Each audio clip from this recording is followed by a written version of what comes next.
This one was about the situation with Veronica Bruce and how that all came about. Now, the situation before Natalie was killed was that I was doing everything that I could to try to get help stopping this.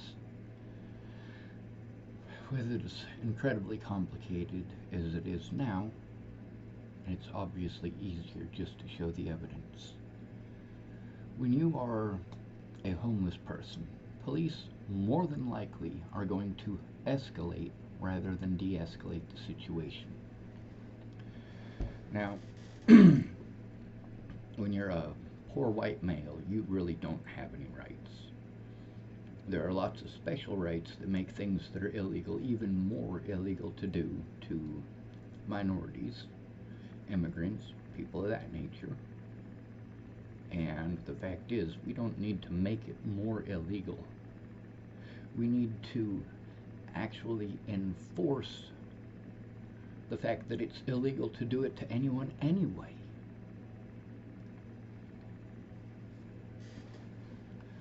Now, the police tactics when you try to turn in a police officer are all a matter of discrediting you. You need someone to go in with you for your own safety. If you are homeless, you are an at-risk adult. I've been looking up many of the things that NATO is supposed to do something about. We are part of NATO, are we not? Meanwhile, the things that are happening to the homeless and the disabled here in the United States are things that NATO is supposed to be involved in. So, therefore, we should have a bunch of blue helmets going around the United States protecting the most vulnerable people in America, and that is the homeless and the disabled. It's not black people. It's not Native Americans. It's the homeless. It is the disabled. Those are the top two. So, I needed someone to go in with me and to actually do something about the threats, harassment, and abuse. Many of the things that, well, actually all of the things that I was told by law enforcement and by, well, these other agencies such as Tara Smith, these recordings that I have of them saying these things that I had told you they were saying before Natalie was killed. Yes, obviously they're still saying those things. They're still telling me those things. I have multiple recordings where people are telling me that I need to go to the Front Range of Colorado to get the assistance that I need. I can't go to the Front Range of Colorado. I can't even go to the state of Colorado. It is unsafe to do so, and it was unsafe to do so before Natalie was killed. Now, Ken and Leah's, I had to stay with a drug dealer so that I could be in the area that I needed to be in order to get the services that are along the Front Range. Meanwhile, I was not receiving those services. I had to go to Jeff Ritter and Kara Heller, who, just like everyone else, knew what was going on. They kept their mouths shut. They did everything they could to avoid the situation and pretend it didn't happen. But the fact is, if anyone does any actual investigation, they will see that I am on their records, that I did go to them, that I was going to them, and that I continued to go to them. I needed someone in person.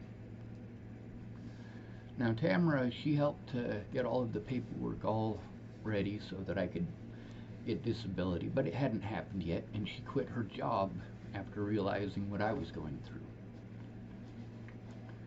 And you get to see how I'm blown off by nearly everybody. They think throwing me into housing is going to fix the problem. Meanwhile, where is my housing at? I got housing in Chapel, Nebraska. Chapel, Nebraska just sucks. You say, hey, you should surround yourself with positive people. Well, that ain't gonna happen in Chapel. That's not positivity. Talking shit about somebody else with a smile on your face, that's not positivity. the abuse that I have endured has been over 5 years. Now, before I did desperate things to try to get help, I always reached out for someone in person to help me. With with Missy Bruce, when I reached out to her, she'd been drinking. Well, that's not my choice, that's not my decision. And the way that she treated me when I said, hey, would you please call me when you're sober? She typed to me to get bent. How friendly is that? This is a woman that I've known for 25 years. How is that acceptable? How is that okay? That's why you can't tell somebody who is drunk, you can't help me right now, you're drunk. Would you please sober up? At Shannon Alvarado's, that was a battle every single night. Please, could you please stay sober for one night? She'd tell me that we could get started as soon as her daughter went to bed. Then her daughter would go to bed. By that time, she's already 6 hours into drinking and screaming at Rick McCormick. That's her boyfriend, by the way, or at least was at the time. Now, mind you, there's other stuff that Shannon always wants to talk about. Always, because she's drunk. She doesn't hear anything you're saying. She only hears what's in her head, and she will repeat the same thing over and over and over again. And yeah, that'll drive anybody fucking nuts. She wanted help finding her friend Marnie. Claimed that she was going to help me, but in reality, she just wanted to find her friend Marnie. And, of course, she found her friend Marnie, which is good. But then what did she do? Was she of any use to me? No, she wasn't. She was too busy getting drunk. Now, there's a difference between Missy and Shannon Alvarado. I was at Shannon Alvarado's house. I had no money. My money was taken away because I was illegally incarcerated for way too long and denied all of the rights of an intelligent, rational human being, and I was denied the rights of a disabled person. This is not okay. Every step of the way, I told them, hey, I am an at-risk adult. I need someone here in person. And the reason for that is because of police tactics. Their bullying tactics, their harassment tactics. If someone is there, they are less likely to do these things. But nobody was there. They were all just pretty words like, you need to love yourself. These are entirely dismissive. When you're being abused, still being abused. And it's not just physical, it's not just mental, it's also financial. This affected my finances and made it so that the disability money that was supposed to go to making sure that I could take care of myself, it was all going to traveling and to the courts. I literally had to break the law to prevent these people from killing more people, to prevent them from doing the things that they did to me, that later on it was shown that they did literally kill people doing these things. But by calling me mentally ill and pretending that I was schizophrenic, they got away with a lot. So, where does Missy come into all this? Well, I was trying to get disability so that I could actually do something about the ongoing abuse, so that I could actually go see my loved ones, actually go to where the people who were positive in my life lived, so that I could go see my older brother, or go see Mobley, or any other number of people that I know personally who were positive people in my life. You know, to be able to go and just hang out with people who are decent to me, treat me like a human being, which obviously Chapel, Nebraska is not the place. Now, there's a lot of people in my recordings that do talk to me nicely. They do treat me like a person. But then there's the fact that, well, people like Missy, she wanted to call me up while she was drunk and talk over me. I didn't get to get a word in edgewise. she was too busy talking drunken bullshit at me.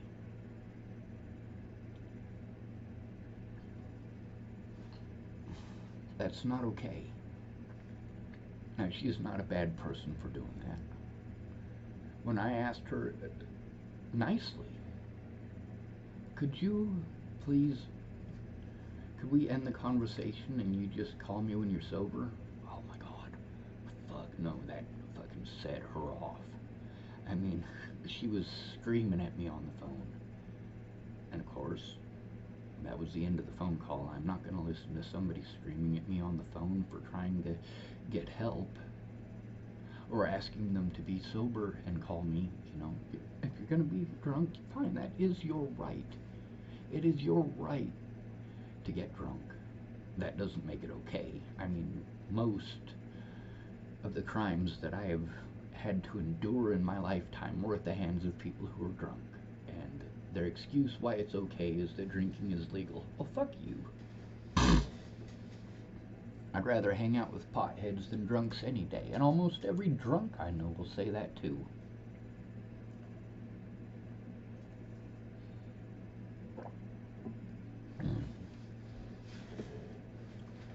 So, it's not okay for me to scream. I have to try to explain to drunk people in a rational tone. And obviously they're not in a rational state of mind. I can't say anything about the drunkenness or I'm a horrible person who is being mean to them. No, I'm not. If these people actually cared, they would have stopped and taken the time to find out what's going on. How many times do you think Missy actually looked up the situation with Natalie Bollinger, even after I let her know about it? She didn't look at it until just a couple of days ago.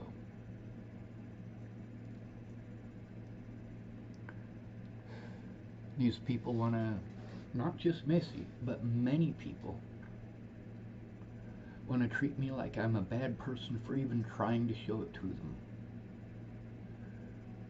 A lot of them have panic attacks just from watching it, and I have to live it every day. In order to get the cops to do their jobs, I needed someone there in person with me to prevent these officers from breaking the laws the way that they did. Obviously, going to Missy was the wrong thing to do. Obviously, trying to get help from my friends was the wrong thing to do. Obviously, trying to get help from the police was the wrong thing to do. Obviously, trying to get help from Natalie, Alicia, Maddie, and of course Rose M. Kelly, obviously trying to get help stopping the abuse is the wrong thing to do. Now, there's also the fact that these folks kept on changing the rules. Like right now, of course, Missy wants to be pissed off that I showed the truth. She even tried to get a privacy violation against it. Now, Carrie Jepsen tried that too, didn't she? All of these mandated reporters, that's right, state of Nebraska, everybody's a mandated reporter. All of these mandated reporters who were a part of the story want to hide the fact that they were a part of the story. They want to destroy evidence, which is a felony. It's not a misdemeanor in this state. It's not a misdemeanor in the state of Colorado. It's a felony. And they committed, well, thousands of felonies. Then there's the crimes that were committed against me. Being told repeatedly that it's not their job, it's not their job, it's not their job. There's evidence that I called all of these places that these people are saying, oh, did you call this place? Yes, the fuck I did. There are hundreds of calls on my YouTube with these people that you're telling me to call. There are also hundreds more that are not on there because there's, well, protected information that cannot be put on YouTube or Facebook.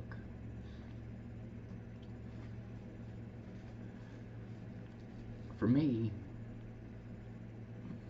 You know, I told all of these places and all of these people that I did not have the technical abilities to do what they were asking. They kept on changing the rules, changing the rules, changing the rules. I was forced into homelessness, and you have no idea at all how many of your rights just magically disappear because you're homeless. Public pretenders were not going to do their jobs unless there was somebody, an interested party, there for my safety to make sure that they did their job. So they had private court without anyone else in the room. Do you think they recorded that? Probably not. The situation with Joseph Michael Lopez and Ted Bollinger on that day in court, you know, he'd already created multiple safety issues for me.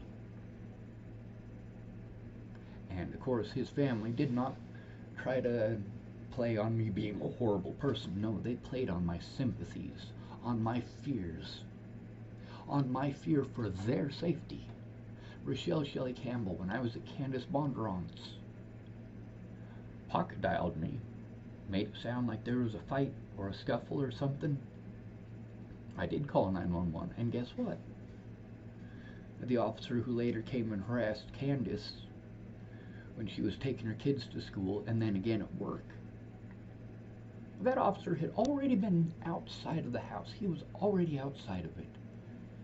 He got the 911 call while I was talking to him, and he let me know in no uncertain terms that he was going to do absolutely nothing about the safety issue, about the fact that something could be happening to Rochelle Shelley Campbell at that very moment. He just simply didn't care. He even had a smile on his face. How disgusting is that? Now, obviously, this is too complicated of a situation to sit down and establish the timeline and show everything, because it's all over the place. When I'm explaining that they kept on changing the rules, at one point in time they would tell me this, so I'd try it this way. And then, of course, that's not the right way to do it. I have to do it this way, so I do it this way, and they said, no, you have to do it this way. Meanwhile, all the things they're telling me they can't do, they did for my predators. They feloniously committed many crimes against me, including destroying evidence of their own crimes, and they're allowed to do so. All they had to do was press false charges on me. Now then there's Missy. With her, I didn't do anything wrong. You can hear her in that video. I didn't do anything wrong.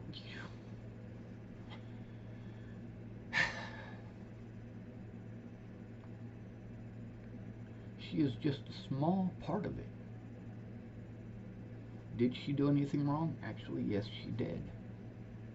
She was verbally abusive towards me for trying to get help. When I asked her to be sober, well, then she wanted to be mean to me, as if I was a horrible person for asking her to be sober. I mean, obviously, she couldn't magic herself into sobriety at that moment. Now, if she'd have been rationally thinking, as in sober, she'd have probably realized that, all right, maybe I should listen to what he's saying instead of getting all bent out of shape.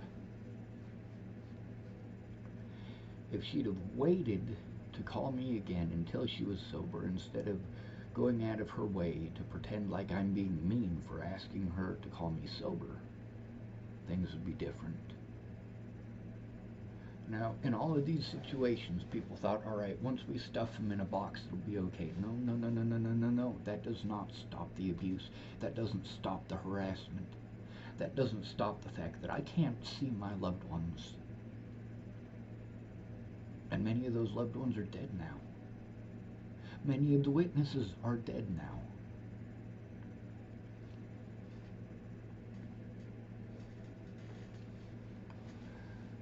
All of this could have been prevented by someone being there with me in person and and there never was.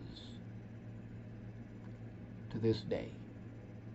Now don't get me wrong, there are people who finally did go in with me who were completely uninformed, had not bothered to take the time to find out what was going on. But at least for that portion of time that they were there, they could admit and fess up to that. They could write a police report about that. They could explain that I was telling the truth.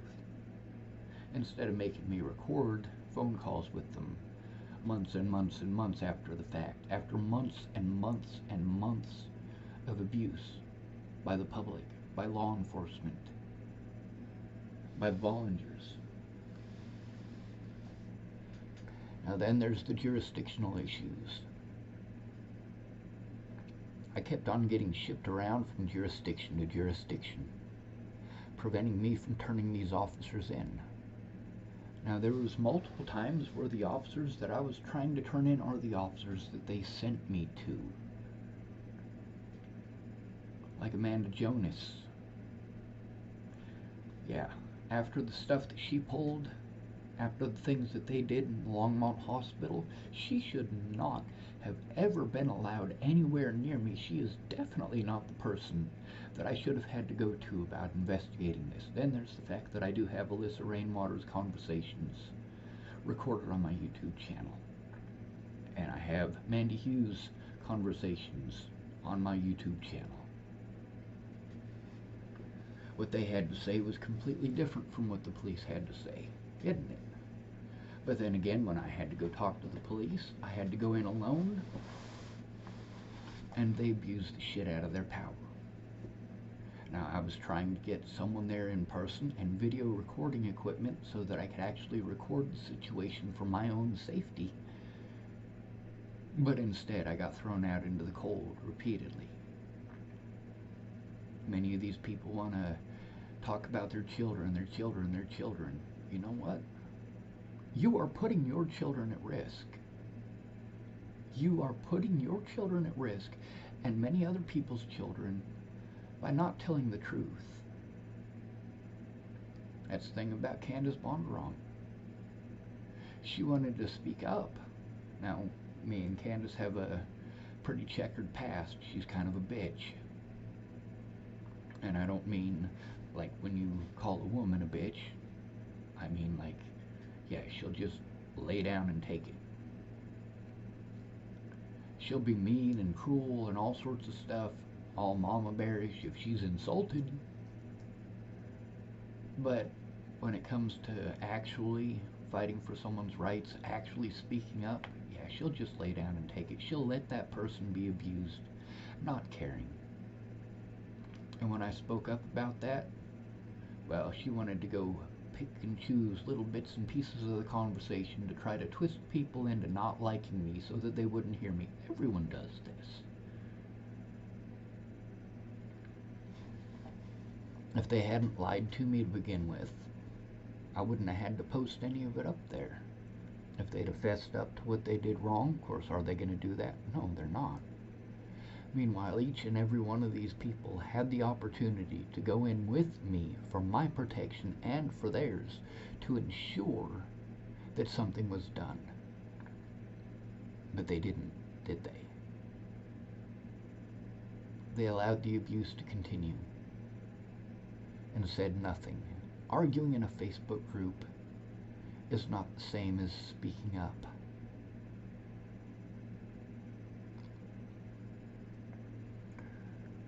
My rights were railroaded because it is easy to railroad someone by calling them mentally ill, and then magically their words don't matter and yours do. These officers, all of them, are trained to lie, cheat, steal, manipulate, whatever it takes.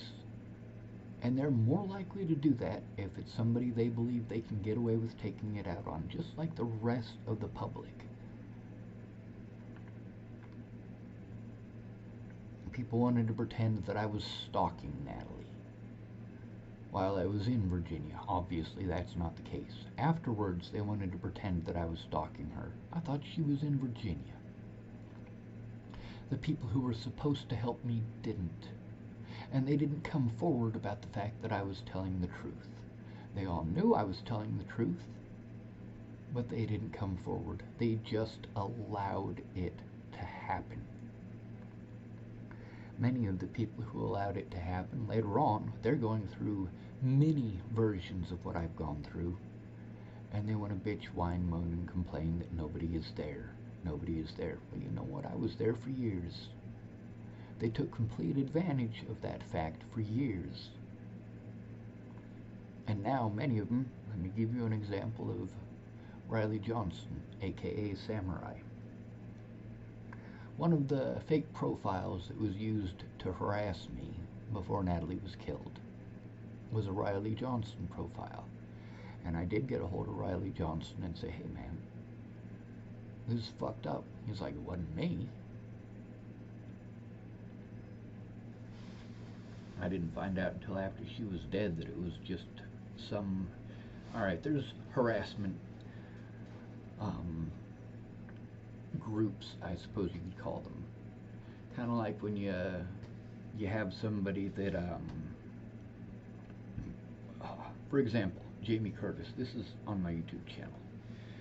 Jamie Curtis wanted to call me and harass me from some, I guess it's a website for stalking people or harassing them. And it's just not okay. But it was from her phone number. And while she was doing that, there were hundreds of restricted calls and restricted texts and messages, and sometimes even people's numbers and phone numbers, and I would call them up. One of them was James Payton's very own brother, Dusty Payton. I went to high school with him in Lodgepole. He was a dick.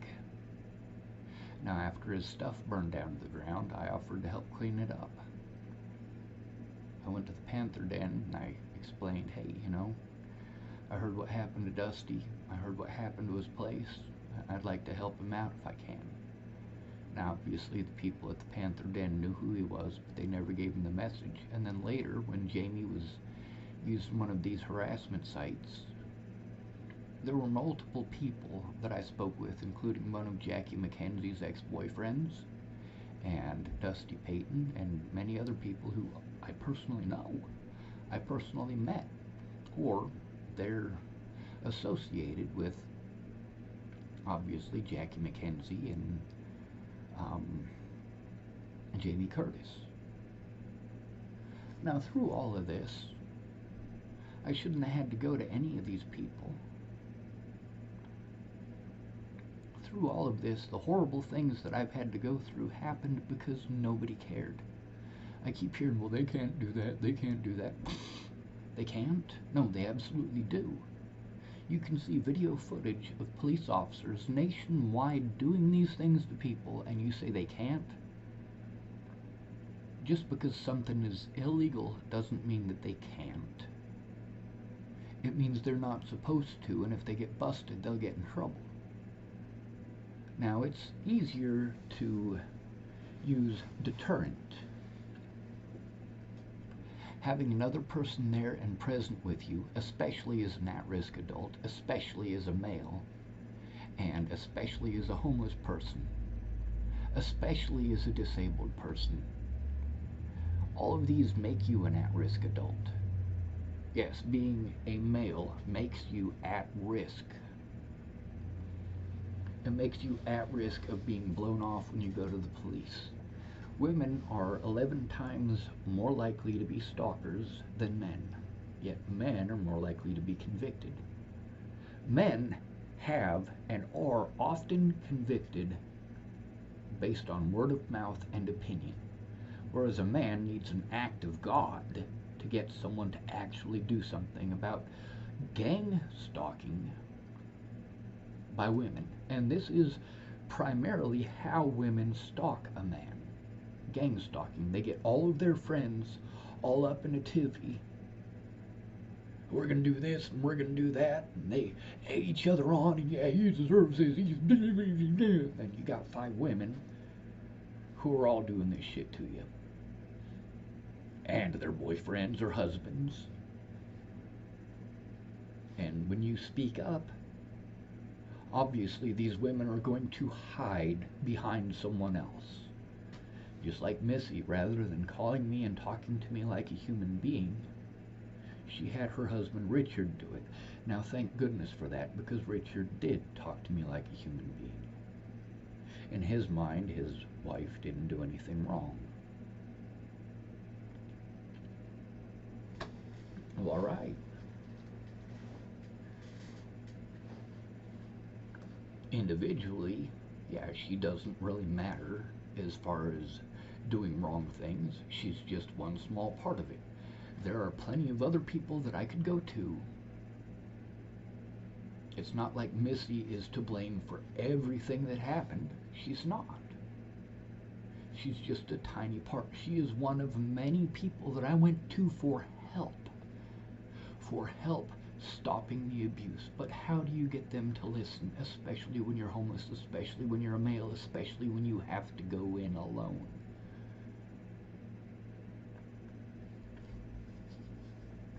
Missy Bruce, she's not a horrible person, but you get to hear how she throws a tantrum in the background. Now, if I do that, you pretend I'm a horrible monster. Meanwhile, I didn't lie about the situation. I didn't try to hide it. I told the truth and I showed the truth. And that's not wrong for me to do. But just like many of these people, like Terry Jepson and many others, they want to throw a tantrum and be angry and be mad. Just like if you listen to the conversation with me and Jamie when I left South Dakota. Was she angry because I had done something horrible, tried to get her to lose her job? No. It's because James Payton found out that Jamie was dating another guy. Imagine that. Meanwhile, she used her son as a pawn in that. How disgusting and how sick of a human being do you have to be to do that? To have a 14-year-old boy helping you to manipulate James Payton and, of course, Mr. Hammond. Mr. Hammond was the other boyfriend. Now, I didn't mention her boyfriend's name in the video. I just said that I liked him more than I liked James. And that's how James found out that Jamie had more than one boyfriend. Women are more likely to be the ones cheating in a relationship, just so you know.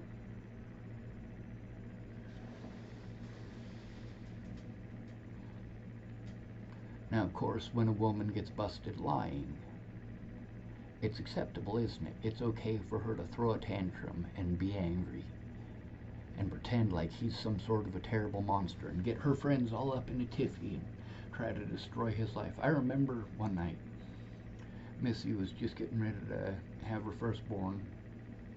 She was dating a guy named Sid, and she had 3 of her female friends over there, all up in a tiffy. And what did they do? They committed crimes against Sid's vehicle, including Missy getting on top of it and urinating all over it. But it wasn't just Missy who took part in this, it was her and her friends. And don't get me wrong, I don't like Sid. But that's something that the police needed to deal with, not 4 drunk women.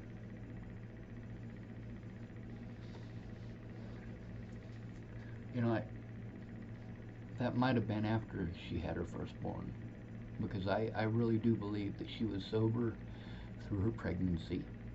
I'm not for certain about that, but I do remember there was drinking involved when she was pissing on his vehicle. She got up on his vehicle and pissed all over it. Now, when I'm going through something much, much worse, I get treated like a horrible person. This is how men are treated. This is how the disabled are treated, especially if they're men. If there's nobody there with them, nobody there in their corner, nobody who cares about their rights enough to actually fight for them.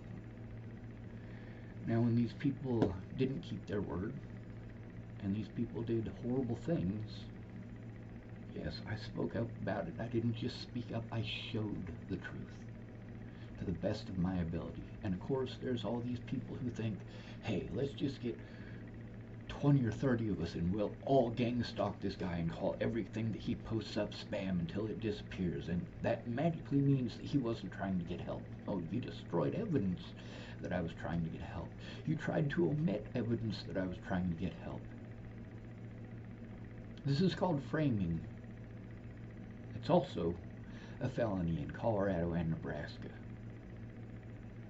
Now, many police officers, just because a woman says it, they want to assume that it's the truth, and they will commit crimes against a male because a woman did something horrible, because she got busted.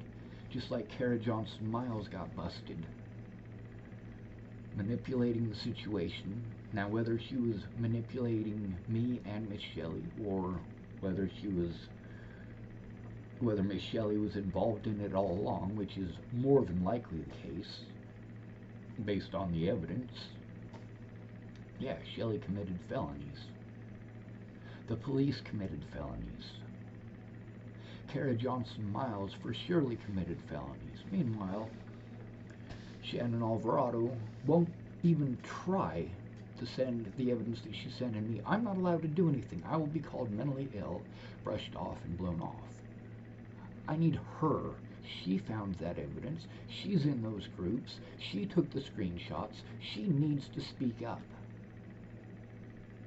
Because when I show it to the cops, how do I get treated? They're trying to cover their own asses. They say, well, how do I know you didn't doctor that? How do I know you didn't edit that? How do I know you didn't this, that, and the other? Any excuse not to look. Any excuse to pretend that the evidence doesn't exist or that it's fake. It's just stupid. Now, obviously, the messages with Missy, after she threatens to call the police on me, she has her husband call me. That's not okay. Are you going to go to the police, or are you going to harass me? One or the other, okay? The fact that I can't go to the police, and if I harass them back, then I'm the one who gets in trouble, is fucked up. Because they're allowed to do this. Because I have no one there in person. When I went to Missy, it wasn't just about disability, but we didn't get very far into it because she was too drunk. Then there's the situation with Brenda Dickinson, who's the one that told me after Tamara quit. She said, you should call Missy. She works at Region 2. And I did. It was a bad time because she was drunk. I just wanted to reschedule for a time she wasn't drunk. That is not too much to ask, is it? That's not unreasonable, is it? I don't believe so. Brenda Dickinson was involved in so much of this, and this is a woman who told me she thought of me as a son. Really? If you can look away the way that Brenda Dickinson did, you do not get to pretend that you love me like a son. There is no way.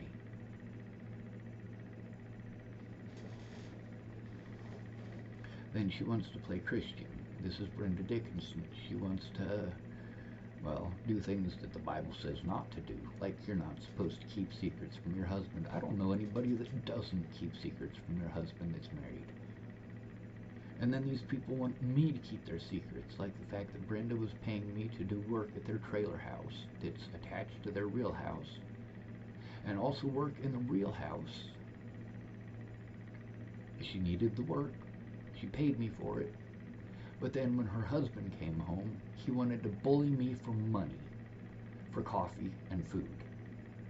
Yes, I ate while I was there. Yes, I drank the coffee. And yes, I gave up my money to him so that he would stop bullying me. Meanwhile, Brenda Dickinson is right there allowing it to happen, not saying anything. She doesn't want to deal with the consequences, so she is fine with me taking the abuse. And it is abuse.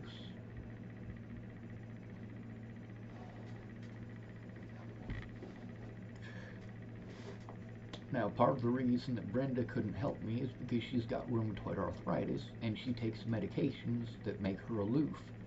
They make her, well, incapable of focusing, and she's constantly negative and constantly in pain. She's taking medications that they're dangerous medications, but it's the only thing that even touches the pain that she has. So she spends most of her time talking about her poop, her bowel movements, talking about everybody else in town and how they did this and how they did that. I mean, she was aware of many things that were happening in town firsthand, such as, well, Jeremy Elliott's mother and her alcoholism and her abuse towards her own adult son, who was disabled, was in low income, and his mom moved in and just straight up bullied him for years. And Brenda Dickinson was aware of this abuse and didn't say a goddamn word. These are the people that I have to go to for help? Not okay. I needed somebody who was fucking sober. That's not too much to ask. Caseworkers, what the fuck did they do? What did they do about the abuse? What did they do to help me turn it in? What did they do to help me stop it? Not a goddamn thing.